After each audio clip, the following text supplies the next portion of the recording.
안녕하십니까, 블리십니다. 네, 저희가 오늘은 NK맥스에 대해서 공부해보는 시간을 가져보도록 하겠습니다. NK맥스는 신약 개발 업체고요. 그 NK세포로 유명한 회사입니다. 그래서 항암 치료제 그리고 알츠하이머 치료제 등을 만들고 있고, 특히 자회사 상장 이슈가 있는 회사다, 이렇게 볼 수 있겠죠. 그리고 주요 키워드들을 봤으니까 아래 신호등을 보면 여기 숫자가 주황색이고 나머지는 다 노란색이다 라고 볼 수 있을 것 같습니다. 이제 사업 개요를 보면, 사업의 개요는 여기 면역세포 중 하나인 NK세포를 활용해서 면역세포 치료제를 개발하고 있다, 이렇게 볼 수 있겠고요. 세계 최초로 전혈에서 NK세포 활성도를 측정할 수 있는 면역력 측정 키트를 개발했다. 그래서 이거를 실제로 수출하고도 있습니다. 그래서 해외 판매를 위해서 캐나다를 포함한 11개국 의료기기 품목 허가 및 판매 승인을 완료했고요. EU 진출을 위해서 CE 승인도 이제 인증도 완료했다고 합니다. 그리고 회사에서는 건기식도 판매하고 있는데, 여기 NK365를 갖다가 지금 출시를 했고요. 이 NK365는 폐암 수술 환자에서의 NK세포 활성도에 미치는 영향 확인을 위한 임상 연구도 함께 진행 중이다, 이렇게 나와 있습니다. 그래서 전반적으로 NK세포를 이용한 치료제, 그리고 건강기능식품, 진단키트 이런 것들을 다양하게 하는 회사다라고 볼 수 있을 것 같고, 대표자는 박상우 대표, 그리고 시가총액은 5,271억 원이었고요. 주요 주주 현황 보면 박상우 씨가 지분 13%, 그리고 어머니인 진홍자 씨가 0.44, 아내 민정아 씨가 0.09, 자녀 박서연 양이 0.06, 그리고 친인척들이 1.2%의 지분을 갖고 있다, 이렇게 볼 수 있을 것 같습니다.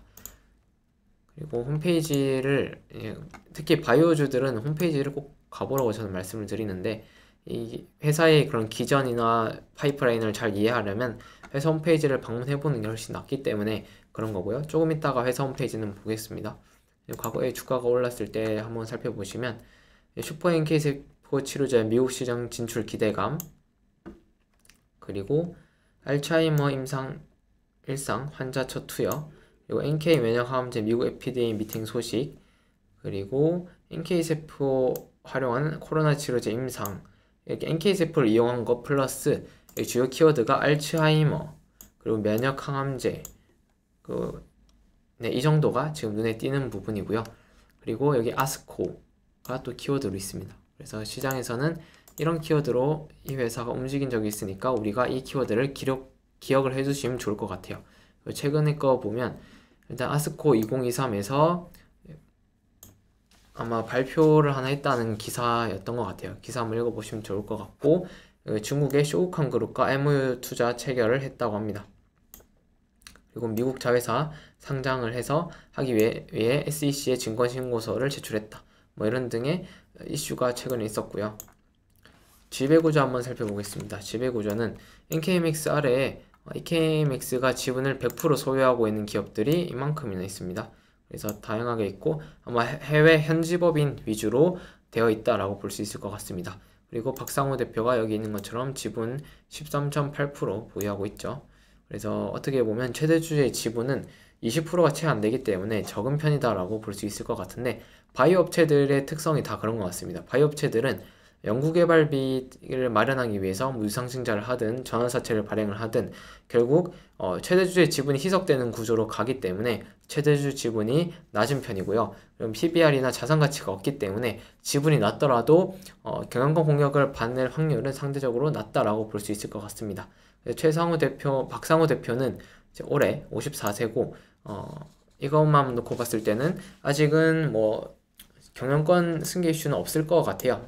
향후에 있다는 거지 당장은 없을 것 같다라고 생각을 하는 거고요. 그리고 오버행 이슈가 있습니다. 이 증권 발행 부분을 보시면 현재 미상환된 전환사채가 여기 458.5억 원 정도 있다고 했는데, 제가 최근 분기보고서를 좀 살펴보니까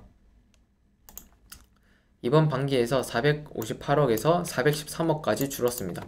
그래서 어느 정도 40억 정도가 주식으로 전환이 돼서 매도가 됐다는 거죠. 그래서 왜 매도가 됐나 보면 이 회사의 리픽싱 가격들이 여기 나와 있는데, 총 3번에 걸쳐서 발행을 했고 각각 12,700원, 11,389원, 14,683원입니다. 근데 현재 주가가 15,000원대다 보니까 더 이상 못 기다리고 이 오버행 우려 때문에 그냥 지분을 갖다가 던지는 투자자들이 있다는 거고요. 그래서 저희가 이 보고서를 썼을 때는 458억 있었는데 40억 현재 줄어든 413억이다. 향후에 이런 오버행 이슈가 다 사라지면 아무래도 주가 상승에는 더 긍정적으로 작용을 할 수 있지 않을까 싶습니다. 그리고 여기서 발행한 증권을 발행해서 모은 자금 680억은 시설 및 운용 자금으로 사용되었고요. 56억은 예금 형태로 현재 보관 중이고 향후에 시설 및 운용 자금으로 사용이 된다고 합니다.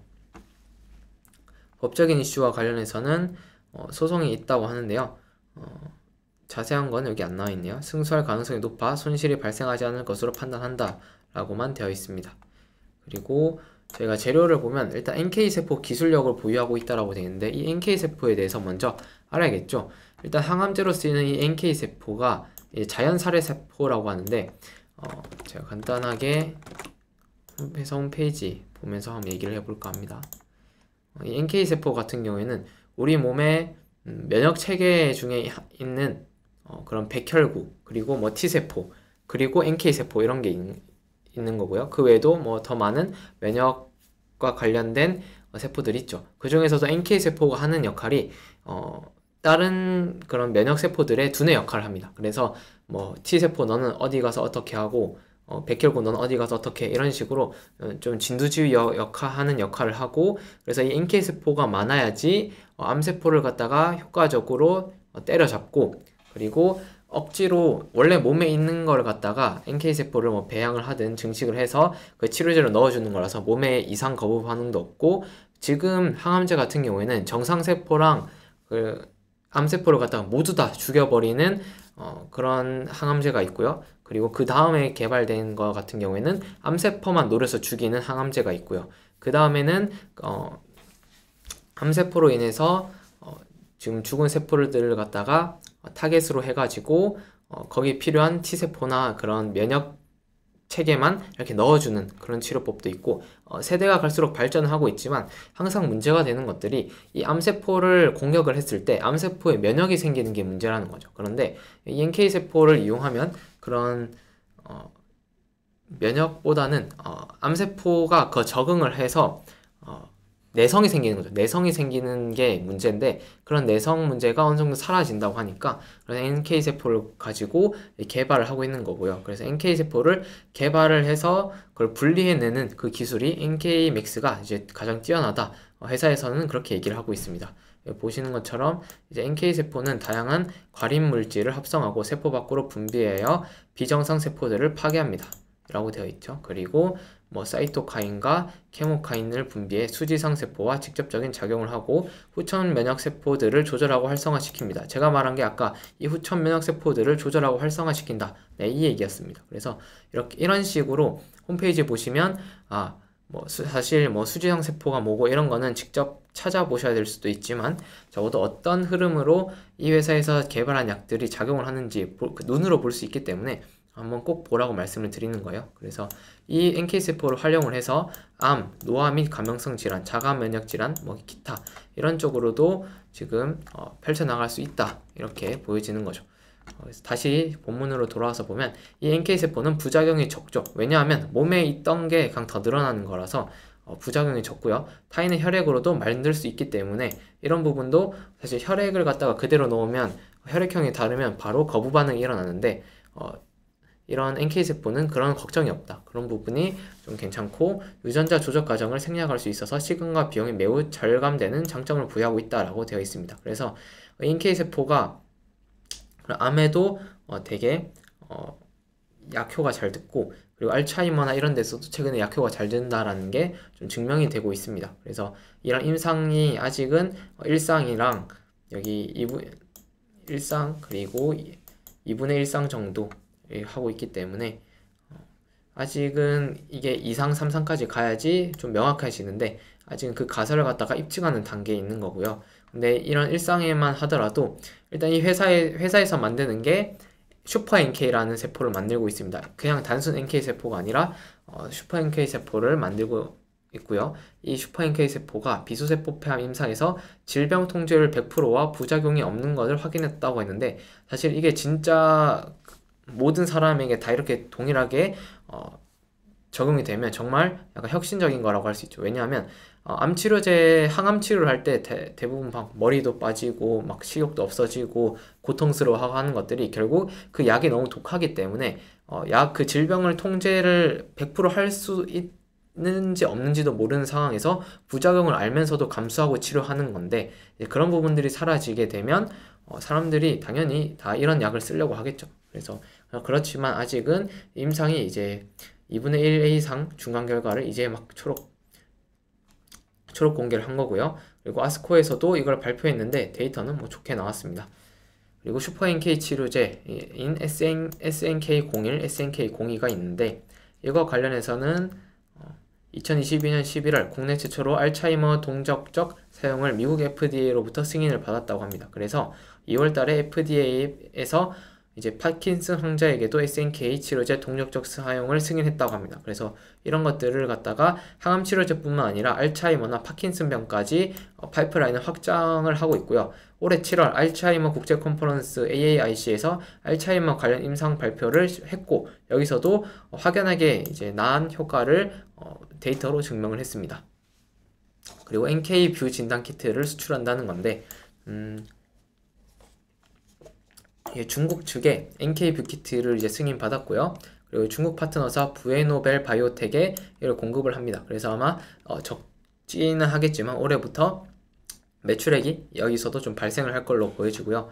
그래서 그 외에 건강식품인 SNK도 중국에도 진출을 해서 아마 팔기로 하는 것 같더라고요. 그래서 이것도 매출이 조금 증가할 수 있는 요인이다 라고 볼 수 있을 것 같습니다. 그리고 파이프라인은 이렇게 있으니까 파이프라인 하나 참고하시면 좋을 것 같고요. 현재는 4기 비소세포 폐암, TKI 불응성 비소세포 폐암, 불응성 고형암, 이거 육종암이라고도 하죠. 그리고 다른 EGFR 양성 고형암, 알츠하이머, 위암, 그리고 다른 고형암까지 이렇게 병용요법으로도 투여를 하고 단독요법으로도 투여를 하고 있습니다. 자회사 상장 계획이 또 하나가 있죠. 자회사인 미국 자회사 NK젠 바이오텍이 미국 증시에 있는 그라프스펙과 합병을 하기로 지금 결정이 되었고요. 지금 상장이 다 절차가 막바지에 있습니다. 그래서 아마 미국 자회사를 NKMX가 흡수합병을 하고 여기 공시가 나왔던 것 같아요. 네, 회사 합병 결정. 비상장 법인 NK젠 바이오텍이 미국 뉴욕 증시 상자 법인을 흡수 합병한다. 네. 그래서 이제 자회사를 갖다가 미국 증시에 한 번 더 상장시켜서 그 공모자금을 좀 가져오는 거죠. 그래서 추가적인 증자 없이, 아니 다른 뭐 전환사채 발행 없이 자회사 상장을 통해서 관련된 자금을 갖다가 끌어와서 또 연구비로 쓰겠다는 거죠. 그래서 여기서 기업 가치가 약 2,100억 원 정도로 추정을 하고 있죠. 그리고 그래서 아마 이런 신약 개발 비용으로 충당이 될 거라고 생각을 하고요. 아마 미국 쪽 법인에 그런 관련 미국 판매 라이센스 이런 걸 많이 줬기 때문에 아마 이런 기업 가치를 받을 수 있는 걸로 알고 있습니다. 그리고 실적에서 보면 실적 이런 또 우하향 실적은 찾아보기가 힘든데요. 영업이익이 매년 크게 나빠지고 있습니다. 이만큼 그 신약 개발하는 일이 정말 험난하고 쉽지 않은 길이라는 거를 이렇게 보여주고 있는데, 이런 바이오 회사 같은 경우에는 이 적자 폭을 갖다가 몇 년이나 버틸 수 있는지 우리가 같이 참고하는 것도 중요하겠죠. 그런데 이 회사가 상장하면 공모자금이 2천억 정도가 들어온다고 하니까 2천억 정도가 들어온다고 쳤을 때 지금 영업이익 적자를 갖다가 100억 정도면 그래도 한 20년은 버티면서 연구할 정도가 되지 않나 라는 겁니다. 그럼 뭐 이게 좀 러프하게 잡은 거고요. 그래도 한 5년은 버틸 수 있을 거다 이렇게 생각을 하고 있습니다. 그래서 재무적으로는 당장 크게 문제가 이렇게 적자가 많긴 하지만 문제가 일어날 요인은 아니다 라고 보는 거고요. 이제 미국 자회사 NK젠 바이오텍의 상장 성공 시 자금 조달을 통한 수익 구조 개선 기대, 여기 하나 남아있다 라고 되어 있습니다. 그리고 숫자 관련해서는 가치평가를 하기가 애매합니다. 동일 업종인 뭐 메드팩토, 에클론, 박셀바이오, 뭐 이런 쪽이 있더라도 슈퍼 NK를 갖다가 만들어서 생산하고 하는 쪽도 NK맥스 밖에 없기도 하고요. 그냥 바이오 업종이 받는 밸류에이션이 전체적으로 어느 정도다라고만 우리가 볼 수 있는데, 대부분 이제 PR은 받지 못하고 있고, PBR도 대부분 한 25배, 그리고 9배, 뭐 28배인데 PBR만 놓고 봤을 때는 나름 저평가 위치에 있다라고 볼 수 있지만, 이 수치가 그렇다고 또 저평가라고 보기는 절대적인 수치로는 얘기할 수가 없습니다. 그래서 이런 가치평가 같은 경우에는 피어 그룹과 비교해서는 어느 정도 바닥권에 있다라고 볼 수 있을 것 같고요. 그리고 이런 영업이익이 지속되는 것과 코로나 재확산으로 중국 쪽 진출하려고 하는 정책이 또 밀리게 되면 이런 쪽에 리스크로 작용을 할 수 있다까지 해서 살펴봤습니다. 그리고 최근 이슈 추적은 이렇게 저희가 계속 추적을 해드리고 있으니까 관련돼서 중요한 기사도 있습니다. 여기 박상우 대표 인터뷰도 있고요. 슈퍼NK 관련된 기사들도 있으니까 이거 한번 꼭 읽어보시면 좋을 것 같고, 그 외에 다른 뭐 나머지 기사나 공시 같은 것도 저희가 올려놨으니까 한번 보시면 좋을 것 같습니다. 네, 이렇게 해서 NK맥스까지 좀 살펴봤고요. 마지막 NK맥스 차트를 갖다가 한번 보고 끝내도록 하겠습니다. NK맥스가 최근에 이런 박스권 상단, 여기 돌파 시도를 했던 때가 제 기억에는 그 아스코 관련된 결과 발표랑 알츠하이머 학회 결과 발표 때 한번 이렇게 움직였었고요. 최근 이렇게 또 급등했던 거는 미국 자회사 상장 이슈로 이렇게 급등을 했습니다. 그래서 이걸 급등을 하지만 돌파를 못하는 이유가 뭐냐라고 물어보신다면, 여기를 돌파하고 올라갈 때마다 평단가가 여기 한 11,000원에서 14,000원 사이에 형성되어 있는 그 전환사채 투자자들이 지분을 일부 던지는 것도 영향이 있는 것 같습니다. 그러니까 아마 2분기 때 전환사채 물량 중에 40억 정도가 줄어들었지 않을까 생각을 하고요. 회사는 그 물량을 갖다가 계속 소화시키기 위해서 아마 지속적으로 호재를 만들어내야 되는 입장이 아닌가 이렇게 생각을 합니다. 왜냐하면 바이오 회사는 돈이 없기 때문에 그 풋옵션 행사되면 골치 아프거든요. 그렇기 때문에 어떻게든 주가 올려서 투자자들이 다 수익실을 실현하고 나갈 수 있게 하는 걸 목표로 할 것 같습니다. 현재는 주가가 이렇게 바닥권보다는 박스권, 네, 박스권에 있고, 바닥권은 이런 자리가 좀 바닥권이라 볼 수 있을 것 같고요. 지금은 이제 애매한 중간 위치에 있으니까 한번 지켜보시다가 돌파를 완전하게 하고 나서 노리거나 아니면 다시 바닥권 왔을 때 노리거나 하는 식으로 하시면 어떨까, 제 개인적인 생각을 이렇게 말씀을 드리면서 오늘 NK맥스에 대한 해설은 여기서 마치도록 하겠습니다.